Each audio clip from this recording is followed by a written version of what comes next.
And we will have a presentation about semantic streams. So I'm very curious to hear more about that. Without further ado, I'll hand over. And if there are any questions, just come at us at the break. Okay. Thank you very much.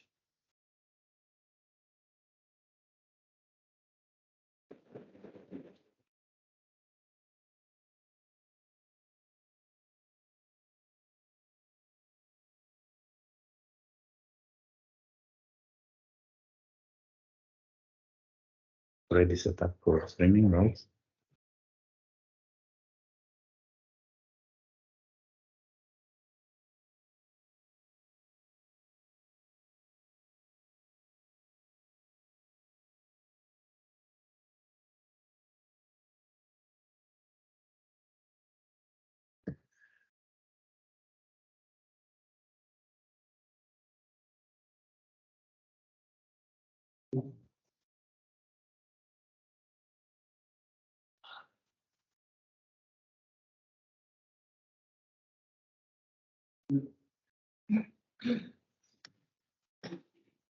Okay, good morning, everyone. So my name is Jan Lipfel. I'm from Vital Center, TU Berlin, also affiliated with Frankfurt as well. So today I present a bit my work that I've been doing last 15 years in PhDs back in Ireland. So this work still running on in 3 projects, one from LDAC funded Cosmo and 2 from EU. Cosmo and AI between. So yeah, disclaimer like Peter said that I'm not from this community, so I feel more in what we're doing. Hopefully you will see some interesting things connect to what I'm doing. So before we start,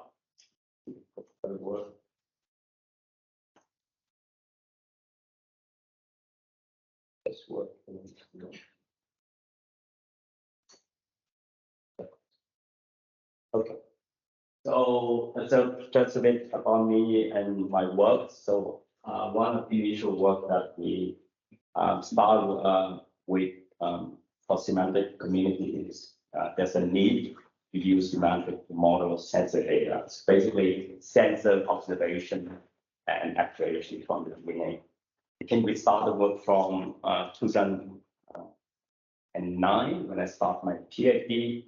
And then we find out that the current state of graph database or RDF store is not suitable for processing stream, especially in graph form, for performance, scalability. So we started, I started my PhD on building one of the first graph stream or RDF stream processing. Now, we're still working on that towards semantic stream reasoning. That's the current state. So I'm luckily funded by DFA to do fundamental research to keep improving performance and scalability on the end graph data model for stream. We luckily have a really application-oriented project on fusion autonomous sensor fusion autonomous driving, V2X and robotic using graph data model, and we also part of leading of one of the research topic on neurosymbolic AI in Vital Center. So with that respect, I will lead you a bit from what I did and then what's it going on now and what it did in the future. So I will touch 4 steps. First thing, you have to connect the sensor to do some storage or somewhere to prepare for building application. Then we talk about how to build perception system using semantic programming model. Then I introduce some emerging applications that we are doing. And the last part is a bit out of my comfort zone, talk about spatial knowledge, but being all things related to you when the things targeted to perception. So we start out the work 10 years ago when the beginning of IoT things and sensors. So So when with the first EU projects that we are doing, we have huge amount of even open or closed line streaming source, generate sensor, camera, weather data station, but pretty much publish different REST API format, data, relational data. So the data integration there is the key problem. So the normal data could work. So come to the pictures, but the problem is estimated around 200 billion triples and 100,000 updates per second. So that we start off that we do a couple of systems. I think one of them won second award in Semantic Web Challenge in the web community. I'm very proud of that.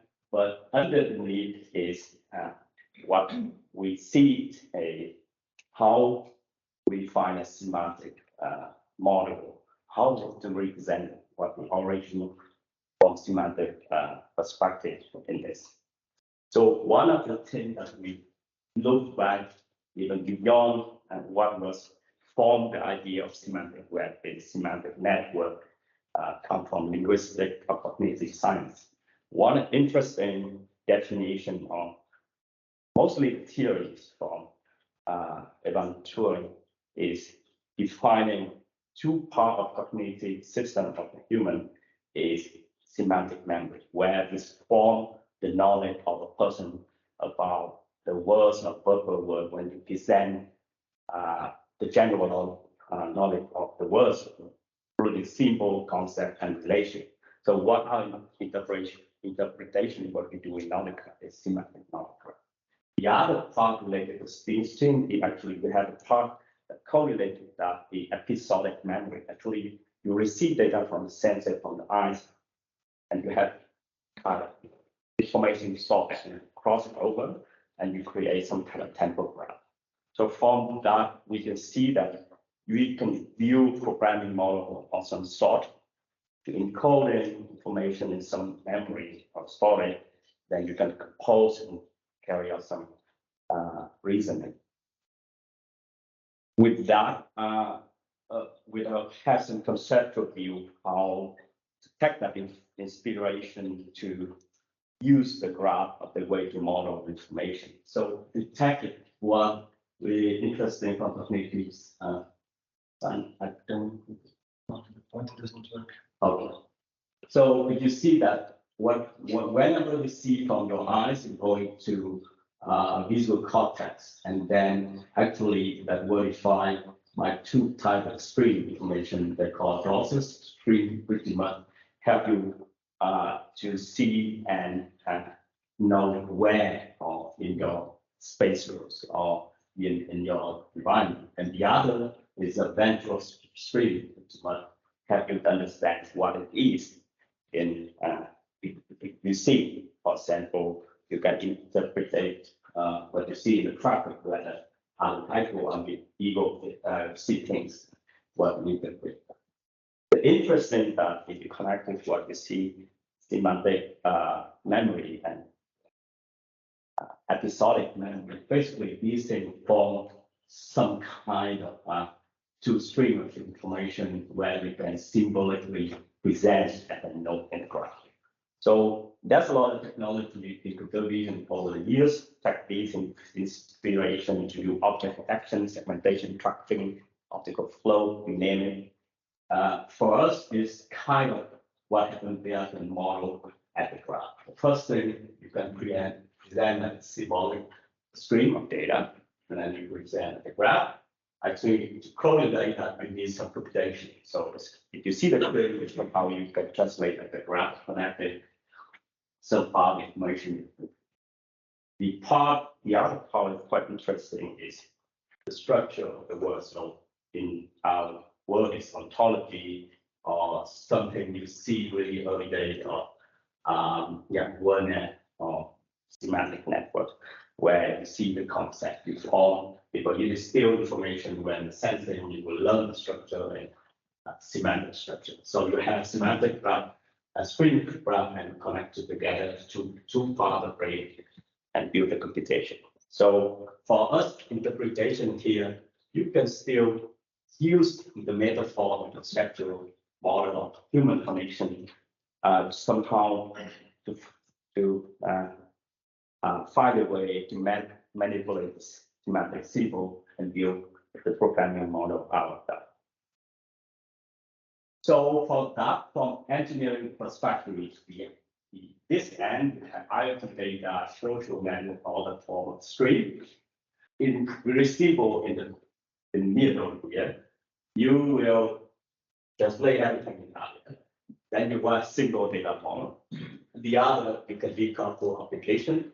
As long as you have something here you want processing, and the other can somehow decouple from the source format and either any data integration problem that you might think of.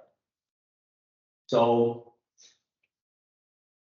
with that, then come back to the work that in the early days and is still using now at the center of the WCC and OGC is how to go about from sensor observation to stream graph. So it's very simple that you model in graph here, you have a node, you have properties. But the one thing that you notice here, every slide of observation, basically you will model the graph. And here we can receive observation of sensor reading. So one reading, you have a value, then you attack the semantic, and you notice some content, your metadata. So here, the sensor can allocate a link to the weather station location, property you want to observe. So here you have humidity and temperature as semantic concept. So that's the way how to create a stream graph. So then you have semantic stream somehow in graph form. So then, to bring us to the conceptual view, how to create programming models or declare programming models using semantics of playing semantic symbol. So I give you a quick demo that we do for on with multimodal data. We will talk about fusion data. Now we talk about playing with symbol. So this is the Evo vehicle has 6 cameras and the line up on top. So this probably can't see the world. But the programmer, I think if you use Sparkle, you want to declare like this. This the color one actually you can get semantic form in Sparkle. One ingredient we put in here some string keywords. We explain it later. But basically in here we say, let's detect object in all the scene and assemble, create a graph in this form. Right? So you see that we have the graph and then you want to filter by semantic. Right? So instead of object, I will only interest in card. So we say object detecting observation, and then I'm only interested in the card. Then the programmer will see things related to card only in the query. So then they can form other application logic out. So with that, you will say, okay, let's give me a bit of reasoning. So for example, we talk about abstract concept vehicle. So instead of car, I will change from to vehicle that will include all the sub-concept related to vehicle. So in road vehicle, you have bicycle, motorbike, everything. And this they will understand from semantic point of view. Then what happened in the back, you use knowledge graph to interpret that semantic information. So now use the same view, you will see different more than just car, more abstract. So that's to give you intuition, what we call semantic driven programming models. Basically, a section of Sparkle and some domain specific language. Most of the terminology comes from the ontology of knowledge graph, which define some semantic information there. So in general, in the back, this kind of thing. So when we design that, we say that in abstraction level, you have to separate from data virtualization. So basically, IoT platform, data source, that's API. So we can give graph, lead the data into the graph form. And virtually, you have unified view of the graph. So here, mostly more the stream graph, you have data, and a slide of center observation, which you can then pick up. In the end, if you somehow provide interface similar to cycle, then you can have a for the cycle visualization. In the end, will leave us the key job to make this thing work is to build graph data processing engine. Then this thing mostly can be solved for our point of view of engineering. So one of the first work from the beginning from that space. So this a bit the figures a bit when we do landmarking from 2020 2017. So maybe the graph database engine will be better. But the idea is to build everything from ground, from encoder, from storage, cluster management, so at the whole engine to improve everything possible to make performance better than relational engine or some other engine. That's it. So, but to deal with billion triples, this need to be more. So it had to be scaling up. For streams, especially, you had the workload really dynamic. For example, to give you a sample, for example, you serve the query for vehicle for traffic information. There's sometimes during the night you will have 1 or 2 vehicle intersection. But in the traffic jam situation, you can serve up to 1,000, the workload changes. Then you have to have the way to dynamically allocate more computing resource on the fly to scale up in that. So we use the cloud processing engine to basically put in the worker on processing engine to scale up. The other scaling out, we find out that spatial temporal semantic data can easily partition based on their structure. So with that, for us to outsource processing based on some structure, and you scale out, for example, you serve data for the amount of cities, so you have different district postal code, and this data can transfer. You serve data for several months and years, and you transfer temporals, and then you have different chunk of data where you can manage and scale up that architecture. So this is the work that we keep in mind that this graph processing can scale in terms of update, in terms of size. But that's not it, because the challenge come along when we deal with multimodal data. With one use case we faced recently in the last 5 years when we work with car and robotics, the things we say that our ultimate purpose is to make the programming for this kind of sensing fusion or sensor data integration easier. So our wishful thinking from the beginning, but become realistic now, is that we have to build thousands of lines of code to fuse different components in the car. We say, okay, in the end, for example, planning system of the car just need this really standard of the graph, a planning component like this. So it's totally represented the graph, right? So if somehow you can construct that, then you allow the developer to specify the query in plain English, like compute the drivability map, and the system will understand what they have to do. So it turned out that not simple as that. Look, you have to 3 steps with the query compiler in the system. You need the reasoning capability to understand what a drivability map is. Then you have to use some computer vision or deep neural network to zoom LiDAR, map, and detect object, construct this one. Then put them together and optimize and continuously compute that to be able to get the other end. So we kind of like, should we throw off the previous system that we built for the graph and try to use what it is in computer vision and deep neural network development? It turns out it's not as kind of compatible as somehow if we're still using graph and have some connecting component in the right. One thing like a sample from really popular computer vision processing pipeline or multi-object tracking or tracking behavior field view.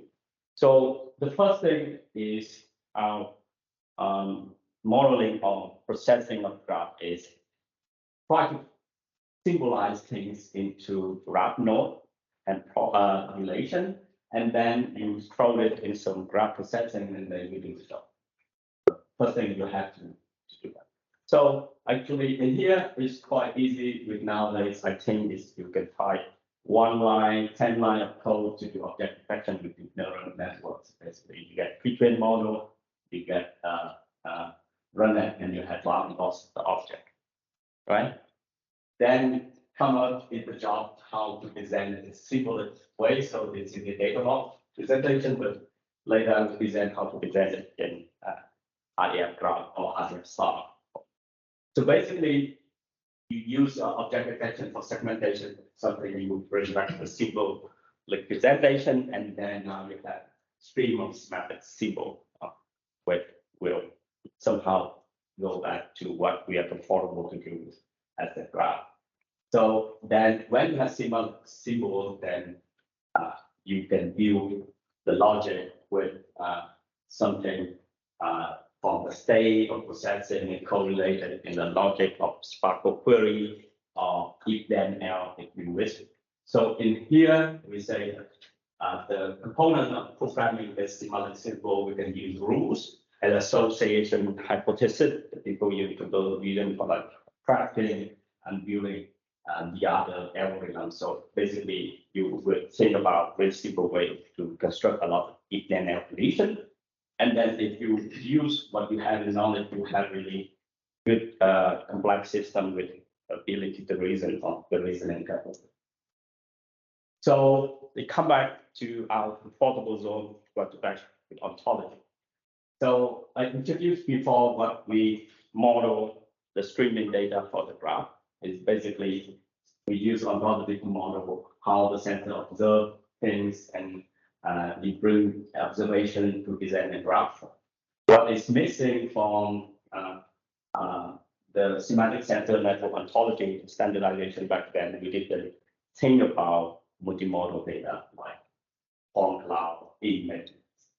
But it turned out it's just an extension of the ontology when you can present tensor data and then algorithm and deep neural network as a component. So in here we see kind of like can model the algorithm and deep neural network is somehow some subclass the SSN ontology, so that we can present a semantic string fusion for that. So basically we unify input output of sensor and deep neural network with sub-symbolic and symbolic in one form presentation, so that we can build a programming model with some language that you're familiar. We come to that.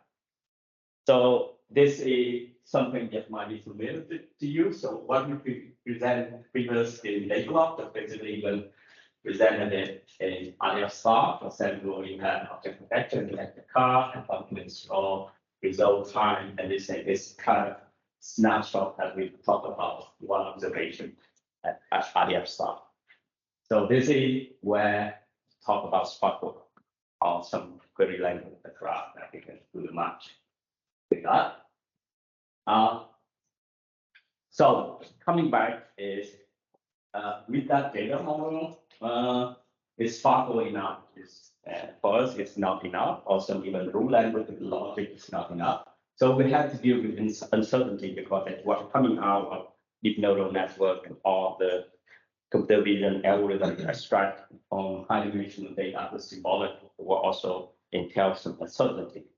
So then we have to come up with a formal framework with published for AI. We can have a look at this paper. In here is for intuition, really simple. A construction of the program like the one program is just the if then rules on the top here. Fortunately, this one doesn't work. I give a sample later, but what key difference from the usual logic program is you have one thing is hard rule, basically what you have in logic, and then now you have soft rules, so pattern way, so how much you can trust that for some uncertainty.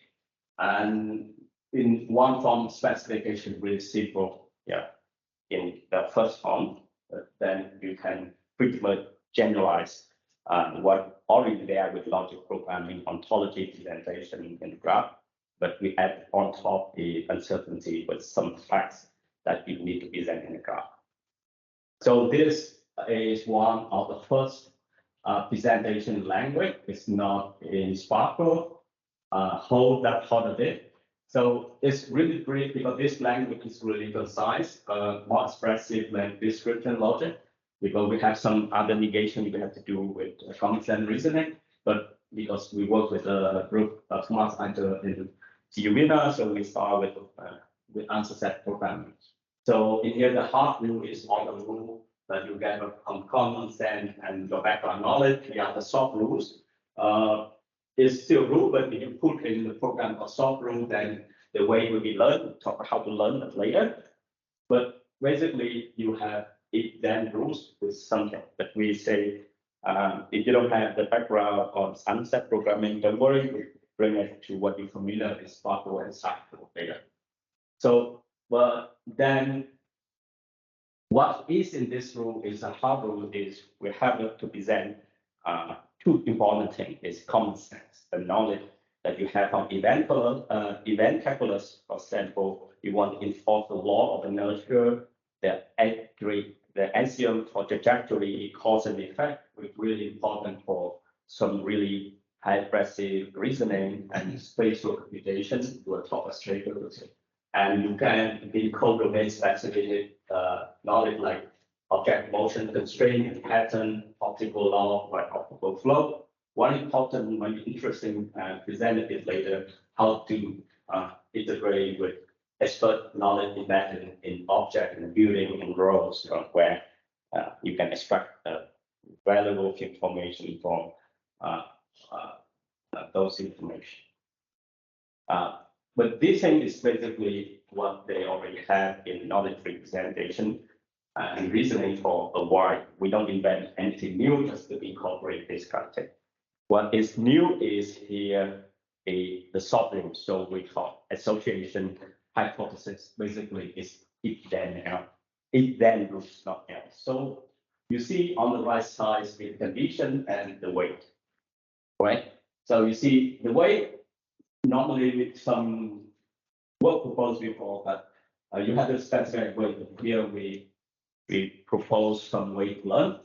The other is on the right is the condition when you get the one on the left. So the English presentation for one example for in plain English slide. I want to trigger the rule for the event, the car and the field of view. So I have the detection and the object is not in the scene because you want to see that enter the scene as some other condition. One of these things different traditional logic was in the we're doing last 5 years, they incorporate the stream processing a stream with this sliding window so that you can limit the timeline on what you interest for processing say, and for stream processing it so practice. And then you can from that formula you can write language in AFP at the top. But that relevant to you now, this language basically can extend Sparkle and Sparkle to introduce a language we call Sparkle rule language. SQL rule language, basically there's different ingredients of Sparkle. You can see the Sparkle rules, and then here's some streaming rules in here in combined. Then we can specify the rule language with uncertainty and form a semantic reasoning program. So how does it look like a semantic reasoning program? For example, to emulate the multi-object tracking for object across multiple camera with two algorithms of sort and deep sort, quite popular with computer vision. Instead, we write Python code, we write a list of SQL rule language. Yeah, you see a lot of ingredients there. then the system will understand how to learn the way and form the inference program. One thing is when we do that kind of application, it's really nice formalization, but when writing that is really error prone, and so you already learned that from Sparkle and Sparkle as well.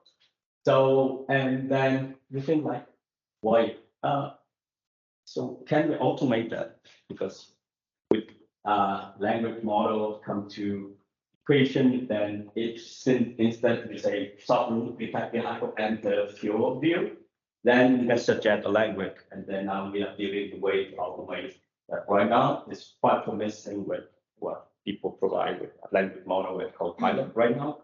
So this will do a lot of tech work because people don't have to learn the language. Language is just the way you correct the syntax. But in the end, you can write plain English to form the condition when this thing happen, and then they will write by the right pattern for you.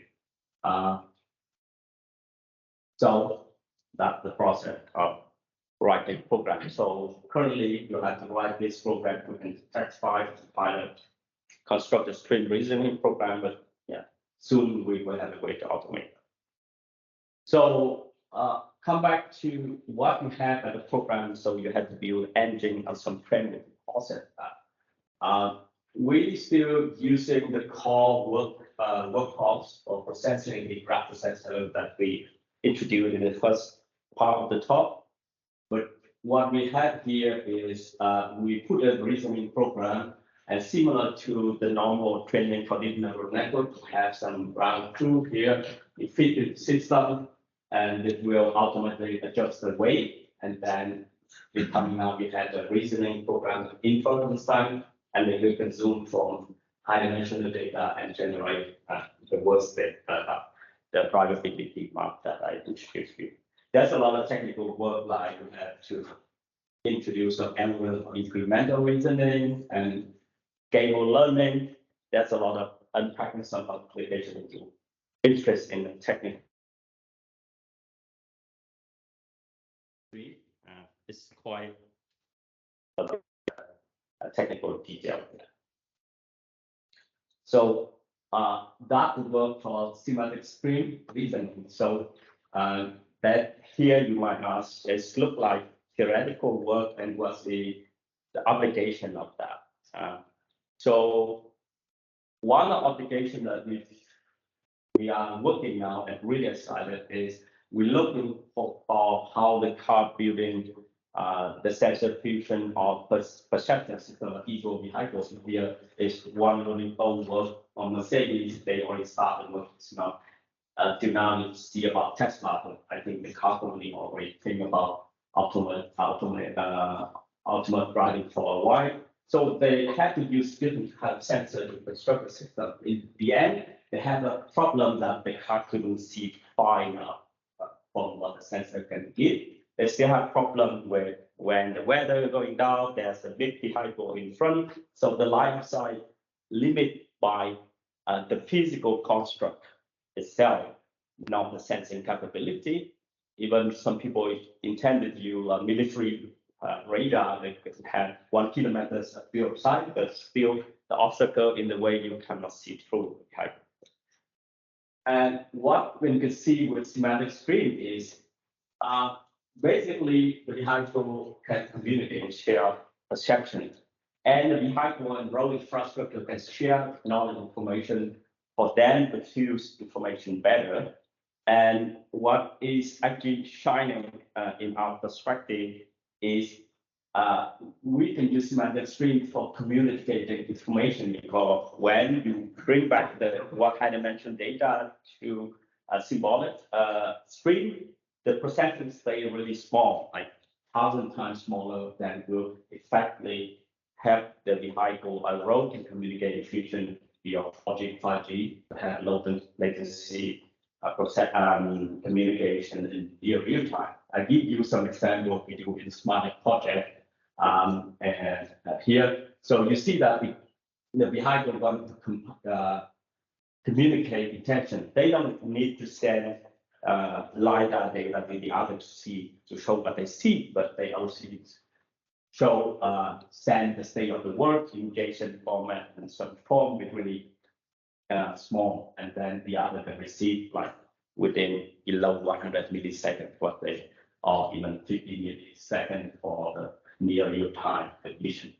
And because in this, to send both way, even 4G, 5G has some limitation there. As the same with the role, and inform each other and can't in the same way with semantic or symbolic form. That's what the killer app that we think the semantic stream can try. We still have few years to make it in the test on the road. We still just start the project by the end, beginning of this year. Everything in it, but we're really excited about. A similar thing with robot interacting flow. So you think that now SLAM system and robots will be advanced, but the problem is in the robot interacting flow is really expensive if you put a LiDAR. I give you one LiDAR in really commodities can cost you 5 to 8 thousand. So if you have 1,000 of them for assembly line, you don't want everyone to have. The first thing is the cost of hardware, the other thing, cost of processing them as well. You cannot have the big computer with that energy and other operational constraints. So can they share information? That's the key thing. So if you see that they navigate the floors, only stay where they are in the cell, and they see what the other is doing, and then you communicate. And we promote that to use graph or RDF conjunction, if you will. They have other form of more efficient communication. So everyone have their own map, they exchange what is relevant to the others and collaboratively construct a big amount of fighting floor and helping each other.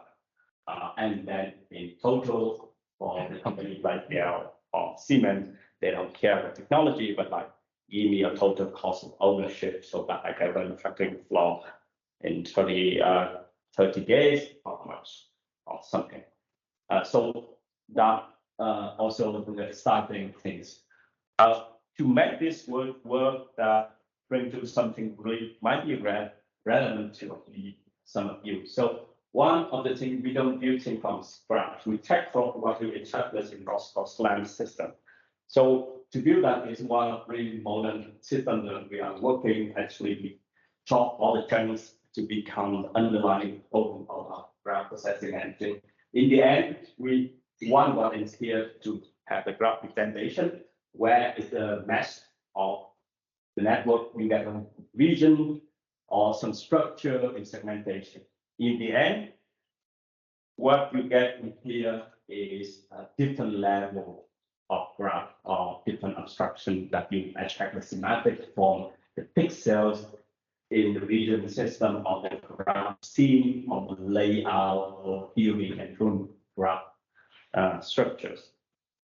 So at this point, I think some people in the audience will say, wait a moment, why don't you use BIM for that? Why you have to spend a lot of processing to construct it? Well, every building has this 3D model already. Why do you fit and fuel processing on that? So hold that thought a bit. So I got to the part that you need to be easy for me because we also think that and explore that from the part how to integrate spatial knowledge. And I will present to you what I think of spatial knowledge when we do initial study to put that also in the graph, in the processing. So now recall that we see in part of reasoning program is one part, and we got constraint on domain knowledge. It's part of the graph. If you have all the store, then the automated compiler will get that one for you. You don't have to write. Or it may you make some decision. I like this part, need to be my program to construct the application logic. So the first thing that you might be familiar with the name here. So we look around, so I find the work of Peter, and then nearly the same time he invited me to give the keynote, and that's why I'm really interested. So I think this really interesting work that quite surprised to me, even in the ROS community, we haven't taught for a while. Even they do our slams and everything, you get a center when with the tiny collection, but you don't use prior knowledge that you have in the building. Even human go to the building, you look on the floor plan and know roughly everything is. and you have the knowledge like I want to go to room 6-4A, it's 7th floor, I don't care the other floor, just go to the elevator, then I navigate up. The robotic system like, okay, I have really powerful sensor, cool deep neural network, I just go around and let me tell you the lot of dumb thing when we do the node navigation. The fail in fusing this map is a lot of labor coming to this, right? So instead you have the room, you match with vision, then you see the room, the structure, and give you a little prior to construct that. And in the work, like Peter quite aligned with us to talk about construct the map slam is construct a hypothesis of what thing going to be and some possibility with certainty, and then you can create probabilistic model for that. So with that, some ontology that you can present for building will give you knowledge or robotic when you want to navigate the environment, then they know the structure. So then here give us like 3-layer place, structure, room, and building. Then you will think, how about the other object and agent and mass and this kind of things?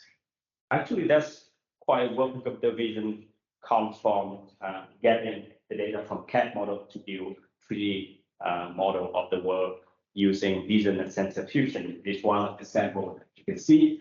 You can use CAD model, then you can generate the knowledge about component and structure, basically you present in knowledge graph. If you're familiar with some term here, I don't have to explain much. It's good for this community. I really realize that a lot of people have a lot of knowledge on ontology engineers in this course. So basically, 3D structure of object component you can present in the graph. And the knowledge you construct of what people design in the CAD model.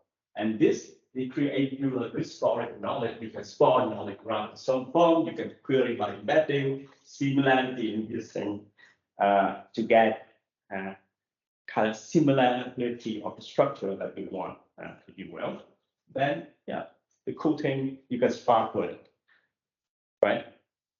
So you say, what do you have with the computer vision model? Actually, that's a lot of work when you look in the CDPR, SCCP. That's a lot of work building using CAD model at the prior of 3D objectation. Even they generate training data for this work in really old 25. There's a lot of work nowadays to build a generative model for 3D objectation that use the knowledge from structures of the world, right? So now you say, okay, that's cool. What more? I will bring you more. Is how about roads? There's tons of things. When you build road, you have to draw it, right? A lot of energy and the knowledge of engineer to put that to model this thing. So you somehow put the knowledge on structure to create physical object. Now the human create a physical object by design that was before in humankind, based on what you imagine and you create that. This knowledge somehow here in this system. Now you have the way to extract it. Yeah, you are expert. I don't have to explain, but this thing creates a good asset for the one going on the road, because then you car and traffic management system. You know the structure, spatial knowledge, how to outline up to centimeter accuracy, how things should work, the constraint, the line, the speed, everything. So how about getting bigger, city? One of the things we looked at very valuable information. Every city, a lot of cities in Europe and New York have 3D model of the city, but it's really underused. So this mostly used for visualization and finding assets. But for example, if you building navigation system, why you have to go out to build a map without using this thing? What is there, right? What is big?